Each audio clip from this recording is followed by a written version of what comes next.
Hi everyone, I'm here with Oatmeal and I'm going to go over some in-hand jumping with her, and I'm going to talk a little bit about in-hand jumping and in-hand hunter today. So first I'm going to go over a couple jumps and then I'll talk a little bit about it.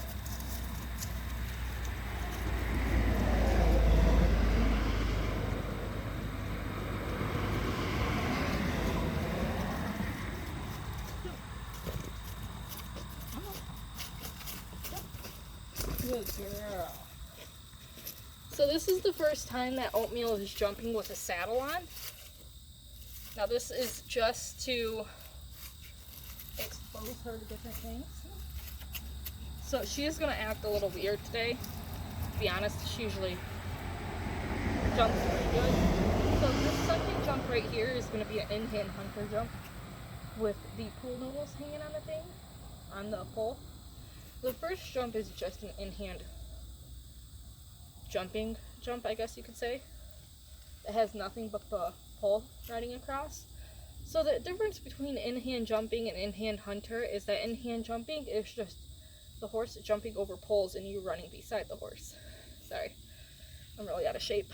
And then in-hand hunter is in-hand jumping, but the jumps are a bit different. They could be straw bales, hay bales. The jumps could be decorated with, for example, the pool noodles or tarps, or it could be like a brick wall, a fake brick wall, or flowers underneath, a tarp underneath the jump, except just to name a few. So I do have a clinic coming up that was made upon request, October 27th and November 24th, I believe, at our Sherwood, Michigan location, that we are going to go over how to get your horse to jump if they refuse, how to introduce your horse to jumping, and how to get your horse to jump consecutive jumps. For example, some shows have 2 jumps, but they're considered 1 jumps. For example, they could be 3A and 3B. So if your horse refused 3B, you'll have to restart at 3A again. Most shows allow 3 refusals and then you get disqualified. So at the clinic, I'll be going over how to get your horse not to refuse. Now, to me, at a show, teaching your horse that it's okay to refuse a jump and then after 3 tries they can walk away is a bad habit, which is why I believe so strongly that at home you should make them jump at least a couple in a row consecutively. So I'll be jumping her a few more times with the saddle on, and then I'll take the saddle off, and you'll see that she'll probably jump a lot better with the saddle off than with it on. But this is just to expose her to different things, as for example, my 1 miniature horse Romeo, we are trying to get him into jumping into the riding world and into dressage in the riding world. So I do in-hand jump him with his saddle on because we are trying to get him to jump with a little rider on him. Now this is going to be a little bit difficult with Romeo as he is smaller than her and he's only about 33-ish inches tall. So getting a confident rider on him that is short enough to ride him is going to be a bit difficult. So if anyone who's watching this knows of anyone who would be willing to show for me while riding him, that would be amazing. I would definitely appreciate it.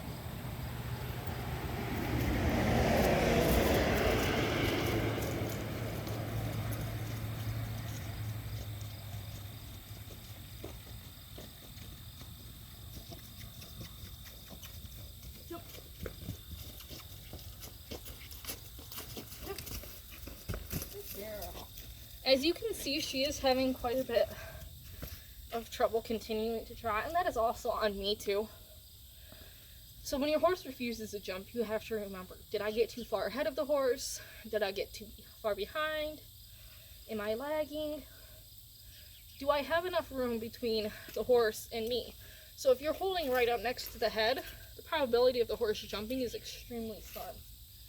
Whereas compared to if you give like a foot or 2 between you and your horse. Now, the difficult thing is determining the amount of distance that is correct. and to get them to trot. A horse can technically jump these jumps at a standstill, which is why she's able to do it with the saddle on. I'm going to take the saddle off now, as she should be fine and jump it without it. And she should actually perform better without it on.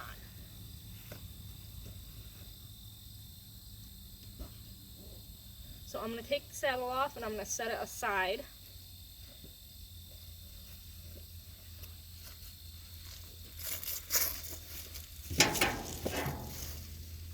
Back.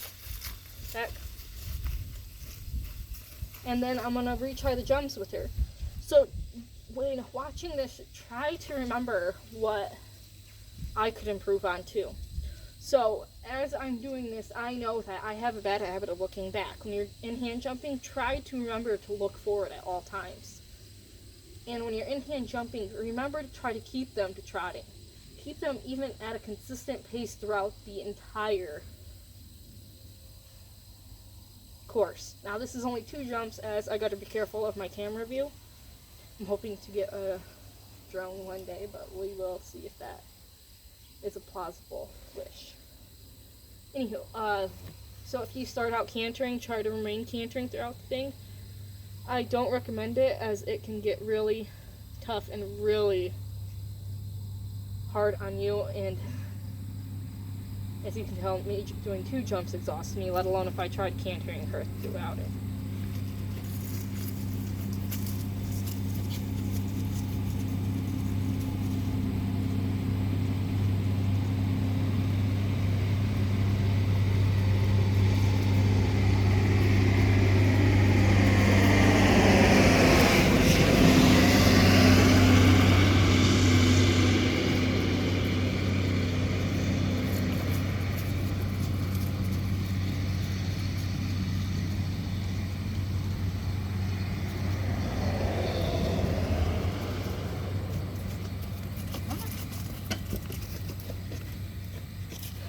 Now, one of Oatmeal's faults that she has, like a vice that she has, is that she does not like the chain. Now, there are very few horses that I will jump without the chain on, and even then I have problems with them jumping. So I try to keep the chain on at all costs. Not only is it a good way to help get them to jump, but it is also a control thing. Excuse me, I'm trying to catch my breath.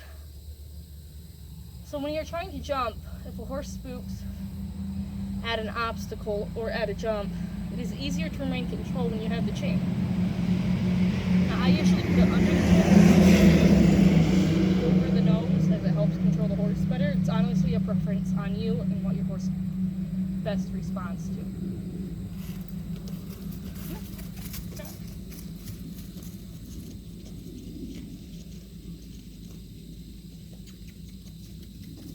Jump. Jump. Good girl. Now also try to remember to try to get your horse to jump on cue. Now some places and some people put poles in front of the jump as an indicator on the height that the horse has to jump. But I personally don't do that, and some of the shows I've been to have been iffy on whether or not they do it themselves. So also try, when you're training your horse to jump, try to remember the jump cue. For example, jump or jump Oatmeal or up Oatmeal depends on the cue that you would like them to respond to.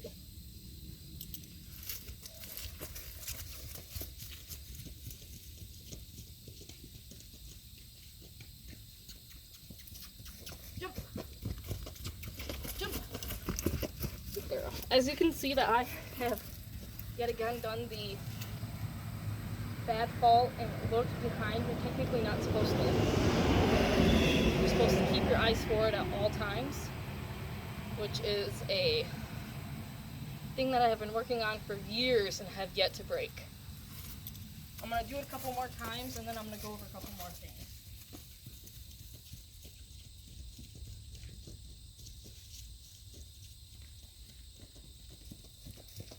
Jump. Jump. Girl.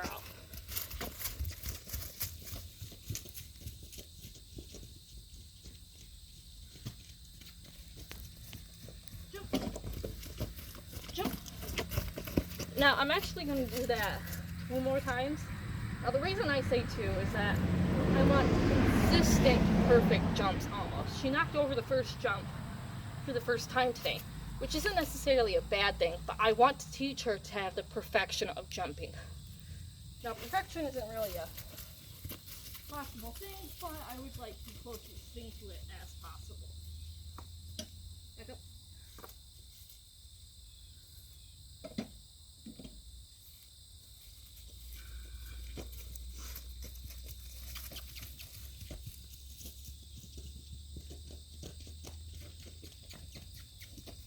Jump. Jump. Oh, jeez. She really messed up on that. So I'm going to fix the jumps and have her do it again.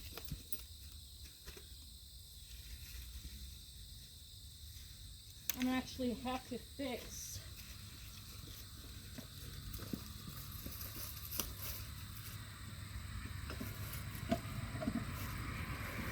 now remember that this is also my fault. It is not necessarily only her fault. There are little things that myself as the handler could do to prevent such things. For example, giving her the jumping cue before I did, pulling up on the rope before I did. I say she messed up, but in actuality, we both messed up.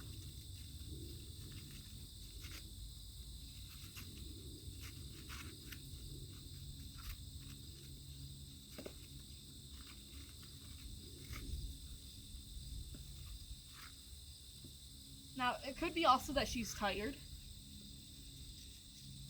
She only gets worked with once a day, about an hour a day each. I am having her jump a little more than I usually do. But this is a good thing because at a show it won't just be 2 jumps. It will be a consistent at least 6 jumps. So, me doing it a few times in a row will not hurt her. And she needs to learn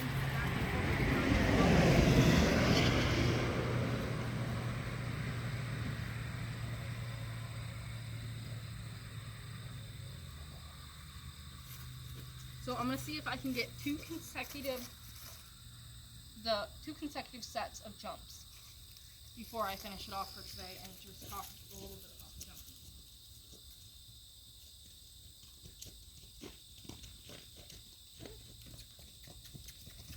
jumping.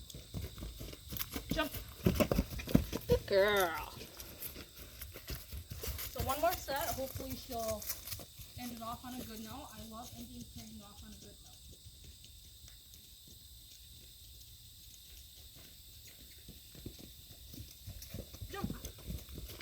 Jump. Good girl. And there we go. That has definitely made up for the few lapses that we had, which is perfectly fine. Every horse has faults. Every horse has a bad day. And it was probably because she was tired. I lapsed in the command for a few seconds. I could have given her it earlier. We both could have done things a little better, as you can tell in the second round. The 2 consecutive 2 sets of jumps was almost perfection, but we still have a lot to improve on. Not only do I have things to improve on myself, but also I have to improve on with her. Each horse is different to work with, and each horse is different to jump with.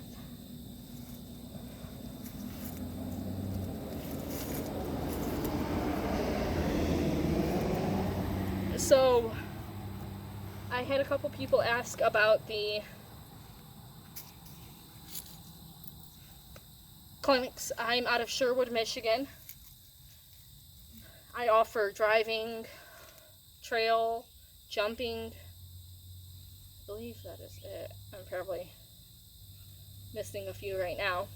Tandem clinics, team clinics, beginner, advanced driving clinics. Now the clinics vary by cost, but all my clinics I require prepayment for, because if no one shows up to a clinic, then I just not wasted my time necessarily. But I could have been doing something more constructive with my time than waiting around for a person that said that they would have and are going to show up, and they never did. And then we have our prepaid lessons.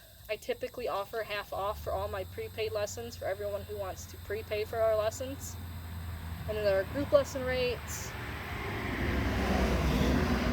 We occasionally do giveaways. There's 2 giveaways going on right now on our Facebook page, Hitchin' a Dream, for 2 weeks of training, and I believe it's 5 one-hour lessons you're giving away currently. And I try to hold at least 1 giveaway a month. I was originally going to do 1 giveaway every Friday, but I'm not bringing in enough income to make up for the giveaways. So I'm hoping to broaden my income stream soon to be able to do more giveaways, because I would love to be able to, well, essentially give away more things and do contests more. We have our low income program, our youth program, and our veterans program, all completely free, all focus on driving primarily and in-hand work such as in-hand jumping, in-hand trail, showmanship. I would love to be able to add riding to my veterans program, but currently I do not have any horses tall enough to do riding with, so we're hoping to add that. I appreciate everyone who has subscribed to my YouTube channel and who has liked, commented, and gave me new suggestions on new videos to make. This was a new suggestion, so I'll do more in-hand jumping videos soon too, as I've been doing primarily a lot of Liberty work videos, and I do how to introduce cart videos. I had one person ask if I would do a driving video. I'm hoping I can do a driving video here soon, but I will have to probably get a drone first before I do a driving video, because of the fact that it will be hard for me to talk and drive and keep my phone in the exact same place. For example, this is primarily